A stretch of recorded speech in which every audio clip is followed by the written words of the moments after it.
It's Adam 12 from Radio BDC, Boston Calling, Spring 2014. We're actually at the Ames Hotel, and I'm here with Jason from Death Cab for Cutie. It's nice in here, isn't it? It's great. I was just admiring the bar here. I mean, there's a musket or something, and there's an axe and a bunch of ice picks, and it makes me want to do something like this at home. Would you say? I don't know if my wife would understand the need for a bar and a bunch of installation, but I do like the look of it. We were just talking though about kids. You and I both have kids. I don't know, like the at-home bar when you have kids, it's a different story. Yeah, I mean, maybe if you make it low enough so they can serve themselves. No, we're not going to do that. I like that. No, but we were talking about it because there's these blinds here. And, yes. And one thing my boys like to do is, the big flat, 2-inch wide blinds. They line up all their cars. And I think they get stools and maybe even ladders. But I come down in the morning, and they're like all the way up to the ceiling, lined up, and I guess that's our installation. There you go. I mean, I should just leave it at that. And you know what? Better that they use the ladders to climb and put the Hot Wheels on the blinds than to like climb up and get the treats out of the cookie jar and out of the, because I don't know about you, but I put the candy up in the cabinets high up so that the kids can't get to it. Right. I'm just waiting for the day when the ice cream winds up in the fridge and not the freezer because they start to serve themselves.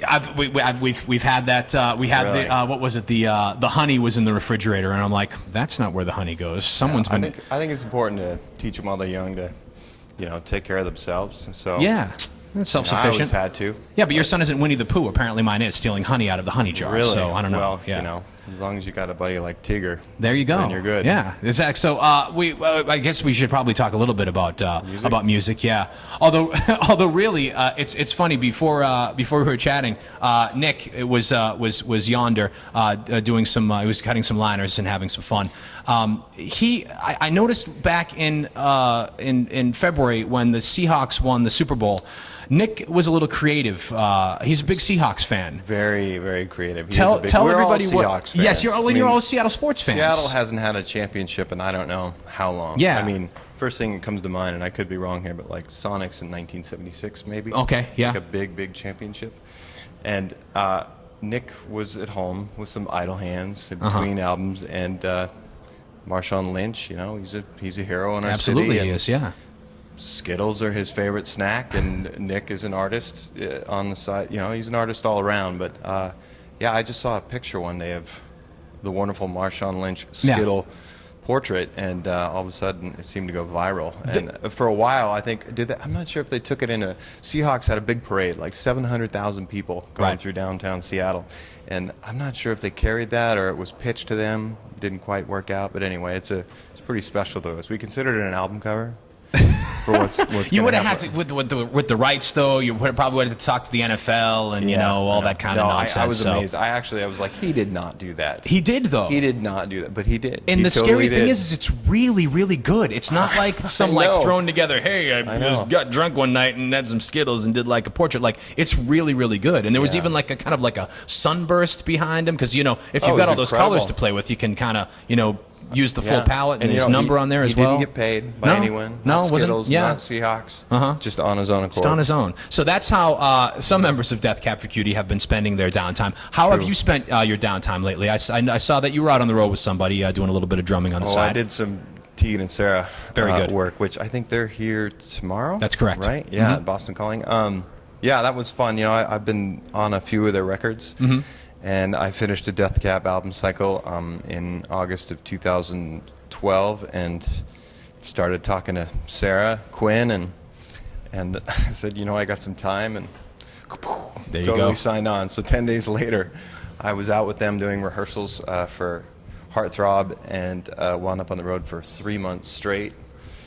And I was like, wow, I just got done being on the road for like 2 years. And long story short, I love them. I love playing the music. It was really great to play parts from records that I never got to tour. Sure.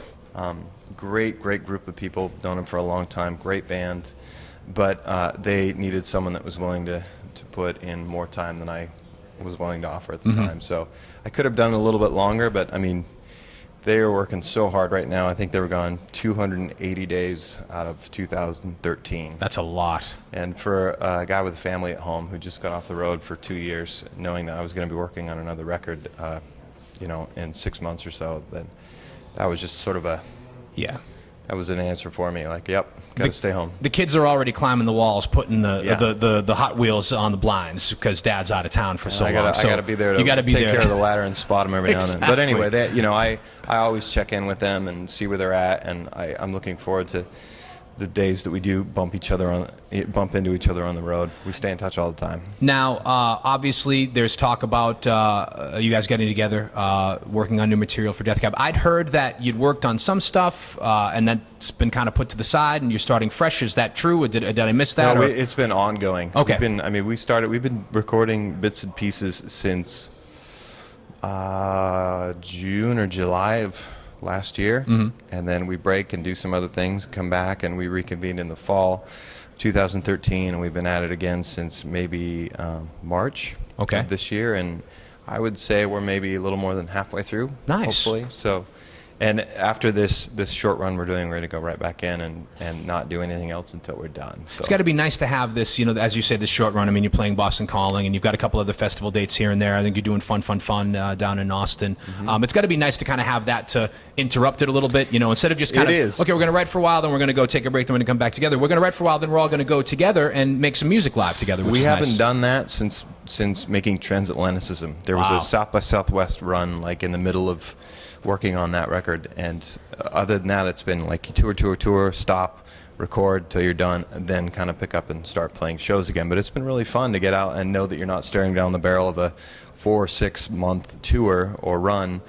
and instead, like knowing that you're gonna, like on Monday, I fly back, we start working on brand new songs again, which is really inspiring. And to go out and like flex your muscles a little and play in front of a big audience and like sweat, and then take that sort of metabolism back into the studio is a really good thing. Very good. Jason from Death Cab for Cutie, thanks for taking time to chat. Of course, you Adam. can see them here at Boston Calling, and continue to follow the live streaming coverage and the coverage on our blog at boston.com/radio. Thanks again. Thanks.